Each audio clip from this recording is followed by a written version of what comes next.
Hello friend, कैसे हैं आप लोग। उम्मीद करता हूँ आप लोग अच्छे होंगे। तो आज के वीडियो में आज डिस्कस करेंगे हमारा type of the short circuit fault, यानी कि हमारे जो शॉर्ट सर्किट फॉल्ट होते हैं किसी भी सिस्टम में वो कितने प्रकार के होते हैं। तो जैसे कि हम पिछले वीडियो में बात करी थी कि हमारे फॉल्ट क्या होते हैं, टाइप ऑफ द मतलब फॉल्ट के बारे में, कि ओपन सर्किट फॉल्ट क्या होता है, शॉर्ट सर्किट फॉल्ट क्या होता है। एंड उससे भी ज़्यादा महत्वपूर्ण हमने चीज़ें रिलेट करी थी कि open circuit fault and short circuit fault के बीच जो अंतर होता है हमने उसको भी डिस्कस किया था। तो आज के वीडियो में हमारा ये टारगेट रहेगा कि जो type of the short circuit fault है इसको हम डिस्कस करेंगे, यानी कि किसी भी पावर सिस्टम में, किसी भी नेटवर्क सिस्टम में, उसमें कितने प्रकार के शॉर्ट सर्किट फॉल्ट होते हैं। आज का हमारा ये टारगेट होने वाला है। तो इसको स्टार्ट करने से पहले मैं आपसे थोड़ा एक सिंपल सा एक डिस्कशन कर लेता हूँ कि शॉर्ट सर्किट फॉल्ट क्या होता है। शॉर्ट सर्किट फॉल्ट क्या होता है कि किसी भी सिस्टम में जब दो डिफरेंट पोटेंशियल के, अलग अलग पोटेंशियल के क्या होते हैं, कनेक्शन आपस में क्या होते हैं, ज्वाइंट हो जाते हैं, मतलब कि एक पॉइंट पे मिलते हैं, कनेक्ट हो जाते हैं, तो वहाँ क्या होता है, शॉर्ट सर्किट फॉल्ट उत्पन्न होता है। क्या होता है वहाँ पे, शॉर्ट सर्किट फॉल्ट उत्पन्न होता है। जिससे मैं बात करूँ, अगर एक यहाँ पे फेज जा रहा है और एक न्यूट्रल जा रहा है, अगर ये दोनों क्या होंगे, आपस में कहीं कनेक्ट हो जाते हैं या किसी भी रीजन से क्या होती है, आपस में वो चीज़ें कनेक्ट हो गई, आपस में सट गई कहीं पर पे, तो वहाँ क्या होता है, हमारा शॉर्ट सर्किट फॉल्ट होता है। या फिर आप एक सिंपल सा एग्जांपल बैटरी का ले लेते हैं। अगर बैटरी है, उसका प्लस वाला जो हमारा टर्मिनल है और निगेटिव वाला जो टर्मिनल है, उन दोनों को आपस में कनेक्ट कर देंगे, वो कनेक्ट हो जाते हैं, वहाँ क्या होता है, हमारा शॉर्ट सर्किट फॉल्ट उत्पन्न होता है। तो ये था हमारा शॉर्ट सर्किट फॉल्ट। इसको हमने पिछले वीडियो में इन डिटेल हमने डिस्कस किया हुआ है। तो आज हम बात करते हैं symmetrical fault and unsymmetrical fault क्या होता है। तो शॉर्ट सर्किट फॉल्ट को दो भागों में बांटा गया है, क्या सी, symmetrical fault and unsymmetrical fault. तो सिमेट्रिकल फॉल्ट उत्पन्न करने से पहले, अनसिमेट्रिकल फॉल्ट उत्पन्न करने से पहले हम थोड़े इसके बारे में कुछ इंट्रोडक्शन ले लेते हैं। तो जैसे कि आप जानते हैं कि जो पावर सिस्टम होता है, पावर सिस्टम में क्या होता है, थ्री फेज सप्लाई होती है। और उस थ्री फेज क्या होता है कि उस थ्री फेज में भी कुछ फॉल्ट आते हैं, वहाँ कुछ सिंगल फेज जैसे कंज्यूमर के पास आते हैं हमारे, जिससे कि हमारे क्या होती है, जनरेशन लाइन हुई। इसे मान के चलिए, अगर ये जनरेशन लाइन है, यहाँ हमारी सप्लाई को हमने क्या कर दिया, वहाँ से उत्पन्न कर दिया। अब उत्पन्न करने का हो कि यहाँ ट्रांसमिशन लाइन के थ्रू क्या करते हैं हम लोग, यहाँ से कि भेज देते हैं, कहाँ पे भेजते हैं, कंज्यूमर के पास। कहाँ भेजते हैं, कंज्यूमर के पास, कंज्यूमर के घर के पास भेजते हैं।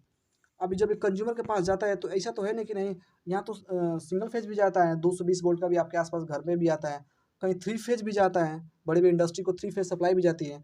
और सबसे बड़ा चीज़ क्या है कि जहाँ हमारा वो लाइन प्रोड्यूस हो रही है, वहाँ थ्री फेज सप्लाई भी होती है। क्या होती है, थ्री फेज सप्लाई होती है। तो हो सकता है कि यहाँ पे जो हमारा सिंगल फेज है, वहाँ पर भी हमारा फॉल्ट आ सकता है, या हमारा जो थ्री फेज सप्लाई है वहाँ पर भी फॉल्ट आ सकती है।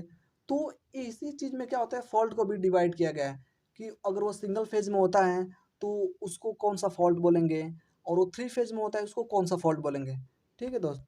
तो जो थ्री फेज में होता है ना, थ्री फेज में जो फॉल्ट होता है उसको हम लोग क्या बोलते हैं, सिमेट्रिकल फॉल्ट बोलते हैं। क्या होता है, इसको आप ध्यान से रखिएगा कि जो थ्री फेज सप्लाई में जो फॉल्ट होता है उसको क्या बोलते हैं, सिमेट्रिकल फॉल्ट बोलते हैं। और जो इसमें होता है, सिंगल फेज हो गए या सिंगल फेज टू ग्राउंड हो गया, इसमें जो होता है वो हमारा अनसिमेट्रिकल फॉल्ट होता है। तो ये हमारा चर्चा था कि फॉल्ट कहाँ होता है।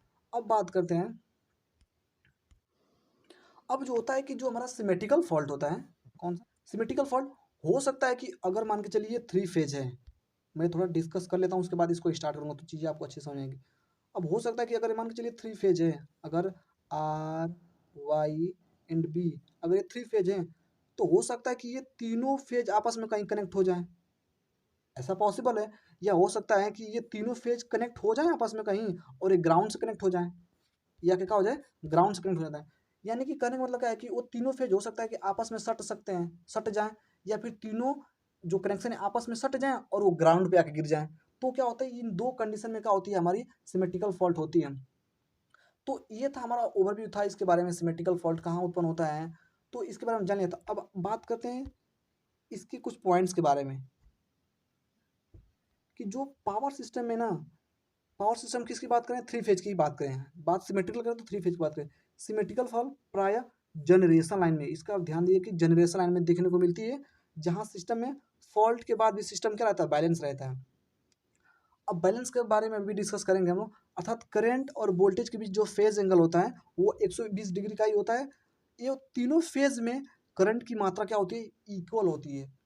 क्या होती है, इक्वल होती है। अब इस चीज़ को हम अच्छे से डिस्कस करते हैं कि कहने का मतलब क्या है। सिमेट्रिकल फॉल्ट होता है सिमेट्रिकल फॉल्ट उसमें क्या होता है कि अगर मान के चलिए कि यहाँ जनरेशन लाइन है, यहाँ हमारा क्या हुआ कि यहाँ से लाइन जो हमने यहाँ से प्रोड्यूस किया हमने इलेक्ट्रिसिटी को, ये जैसे हम प्रोड्यूस किए यहाँ से, अब प्रोड्यूस होती है 3 फेज सप्लाई निकली। अब 3 फेज के थ्रू क्या किया कि यहाँ कहीं फॉल्ट आ गया, मान के चलिए फॉल्ट आ जाता है। तो ये जो सिमेट्रिकल फॉल्ट होता है ना, ये एक ऐसा फॉल्ट होता है कि अगर यहाँ फॉल्ट आ जाता है सिमेट्रिकल फॉल्ट, तब भी सिस्टम क्या रहता है, बैलेंस रहता है। बैलेंस का मतलब क्या है, इसका मतलब सिंपल से ये है कि अगर मान के चलिए कि अगर ये 3 फेज मान के चलिए सप्लाई है, इनके बीच का एंगल कितना रहता है, 120 डिग्री, 120 डिग्री। अगर ये मान के चलिए अगर आई ए हो गया, आई बी हो गया और ये आई सी हो गया, यानी 3 सप्लाई, अरे 3 जो उसमें मतलब फेज थे, उसमें धारा का मान आई ए आई बी था। तो मान के चलिए कि अगर फॉल्ट आ जाता है तभी भी सिस्टम क्या रहेगा, उसमें फेज एंगल चेंज नहीं होता है, 120 डिग्री था, 120 डिग्री ही रहेगा। लेकिन जो सब हमारी उसमें करंट की मात्रा होती है, हो सकता है चेंज हो जाए। अगर मैं एग्जांपल लूँ कि मान के चलिए उस 3 फेज में 10 एम्पियर की, मैं 10 एम्पियर की बस एग्जांपल ले रहा हूँ, 10 एम्पियर की सप्लाई फ्लो हो रही थी, लेकिन क्या होगा उसमें फॉल्ट आ गया। तो फॉल्ट आने की वजह से क्या होगा कि मान के चलिए अब 8 एम्पियर की क्या हो रही है फॉल्ट उसमें, मतलब 8 एम्पियर की धारा क्या हो रही है उस हमारे सिस्टम में फ्लो हो रही है।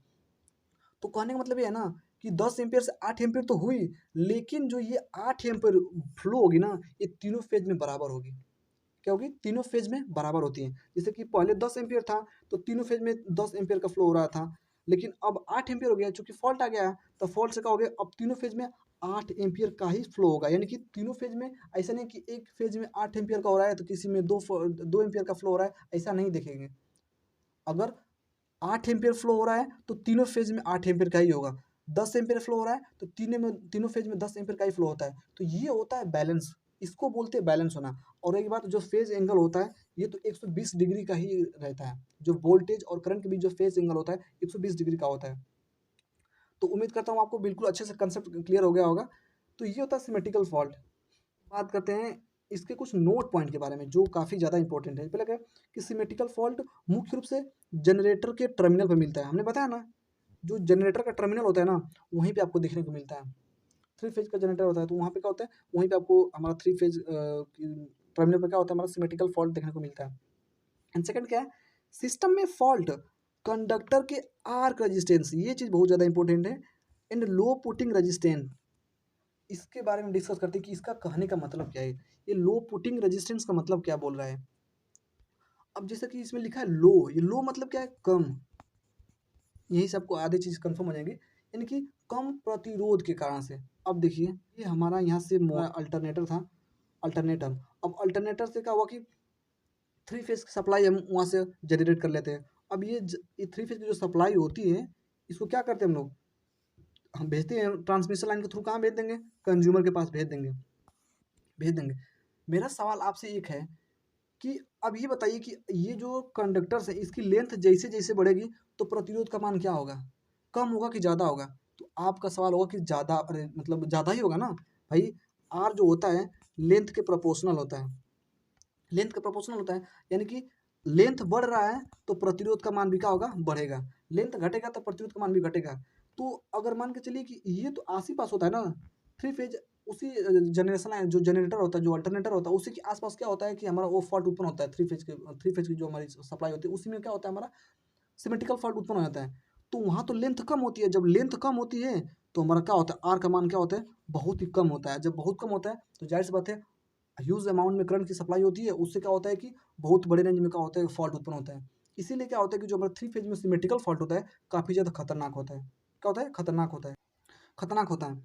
तो ये किस लिए होता है, ये लो पोर्टिंग रेजिस्टेंस के रीजन से ही होता है। क्यों, ये आस ही पास कहीं हो जाता है। जो हमारा अल्टरनेटर होता है, अल्टरनेटर के आसपास ही क्या होता है, हमारा फॉल्ट प्रोड्यूस हो जाता है। और जब चूंकि लेंथ कम है कंडक्टर की, तो आर का मान तो कम होगा। जब आर का मान कम होगा तो जाहिर सी बात है उसमें ह्यूज अमाउंट में का करंट का फ्लो होगा। तो ये था हमारा लो पुटिंग रेजिस्टेंस के बारे में। अब अगला जस्ट पॉइंट क्या है हमारा, अब अगला पॉइंट क्या है, सिमेट्रिकल फॉल्ट का आना किसी भी पावर सिस्टम में बहुत ही कम होता है। जैसा कि हमने पहले बताया ना कि हो सकता है कि तीनों फेज आपस में ही क्या हो जाए, कनेक्ट हो जाए, या फिर हो सके कि तीनों फेज आपस में कनेक्ट हो गए और वो जाके ग्राउंड पे क्या हो जाए, कनेक्ट हो जाए। तो ऐसा बहुत ही कम देखने को मिलता है कि ये तीनों फेज आपस में क्या हो जाए, एक पॉइंट पे मिल जाएं, शॉर्ट हो जाएं, या फिर तीनों पॉइंट पे मिल जाएं और ग्राउंड से कनेक्ट हो जाएं। ये चीज़ें बहुत ही रेयर केस में ही होता है, आपको रेयर केस में ही देखने को मिलता है। एंड अगला क्या है कि ज़्यादातर फॉल्ट लाइन टू ग्राउंड, ये ज़्यादा आपको दिख रहा है कि जो हमारा जो देखते हैं ना कि अगर एक कंडक्टर है, अगर ये मान के चलिए पोल पे कंडक्टर जा रहे हैं, पोल पे कंडक्टर, अब एक कंडक्टर क्या होता है कि टूट के ग्राउंड पे गिर जाता है, कहीं ग्राउंड पे गिर जाता है। ये सब बहुत देखने को मिलता है, आपके आसपास देखिए वहाँ पे पोल्स लगे हैं, पोल्स पे कंडक्टर जा रहे हैं, तो आधी तूफान आई, आधी तूफान में क्या होगा, टूट के गिर गया, अपने रोड पे ही गिर जाता है, घर के ऊपर गिर जाता है। तो ये चीज़ें आपको देखने को ज़्यादा मिलती हैं, लेकिन ऐसा नहीं है कि ये जो थ्री फेज है, आपको थ्री फेज की सप्लाई टूट के रोड पे गिर जाएगी, ऐसा कभी नहीं होता है। बहुत रेयर केस में ही आपको दिखना है, इन रेयर केस में ही होता है। अब हम इसमें कुछ परसेंटेज लिए हैं कि देखिए कौन ज़्यादा होता है। अब देखिए यहाँ पे जैसा कि जो हमारा ये हमारा है लाइन टू ग्राउंड, इसको सबको भी डिस्कस करेंगे आगे। जैसे कि देखिए जो लाइन टू ग्राउंड होता है हमारा फॉल्ट, देखिए 70% होता है। सबसे ज़्यादा कौन सा होता है, लाइन टू ग्राउंड 70%, और लाइन टू लाइन 15% के आसपास होता है। And line to line ground 10%। और ये देखिए जो हमारा सिमेट्रिकल फॉल्ट होता है, सिमेट्रिकल फॉल्ट, ये क्या होता है, दोनों मिलाकर के सिर्फ 5% हो जाए। इसका मतलब कि इस फॉल्ट की जो संभावना होती है काफ़ी कम होती है किसी भी पावर सिस्टम में। तो क्या होता है, ये था हमारा। अब आगे डिस्कस करते हैं हम लोग। आगे क्या अगला पॉइंट भी इसमें है कि सिमेट्रिकल फॉल्ट में तीनों फेज की करंट का योगफल शून्य होता है। ये पॉइंट क्या होता है कि शून्य बराबर शून्य था, क्योंकि सिस्टम में बैलेंस रहता है। आपका नहीं मतलब क्या है दोस्त कि अगर तीनों फेज में समान करंट जा रहे हैं, तीनों, जाहिर सी बात है कि वो बैलेंस जो है, चूंकि चूंकि क्या है वो बैलेंस है, तो उसमें जो करंट की सप्लाई होती है तीनों फेज में इक्वल होती है। तो अब जब उनको आप जोड़ते हैं ना, तो वो क्या होता है, उनका योगफल कितना, जीरो के बराबर आता है। अब बस इसको आप रख लीजिए, मतलब अपने दिमाग में इसको बस याद रखिए इस चीज़ को। एंड अगला क्या है हमारा, किसी भी पावर सिस्टम में सिमेट्रिकल फॉल्ट बहुत ज़्यादा खतरनाक होता है। हमने अभी जस्ट पहले आपको बताया था, जस्ट क्या हमने पहले बताया था कि ये अल्टरनेटर के आसपास ही होता है। जब अल्टरनेटर के आसपास होता है तो चूंकि कंडक्टर की लेंथ कम होती है, और जब कंडक्टर की लेंथ कम होती है तो प्रतिरोध का मान क्या होता है, वो कम हो जाता है। जब प्रतिरोध का मान कम हो जाता है तो उससे क्या होता है कि ह्यूज अमाउंट में क्या होता है, करंट का सप्लाई वहाँ क्या होता है, फ्लो करती है, और जिससे क्या होता है कि एक बड़े रेंज में क्या होता है, दुर्घटना होती है। ये बहुत डेंजरस होता है। क्या होता है, जो बहुत सिमेट्रिकल फॉल्ट क्या होता है, बहुत डेंजरस होता है, लेकिन ये रेयर केस में ही होता है, होता है रेयर केस में होता है।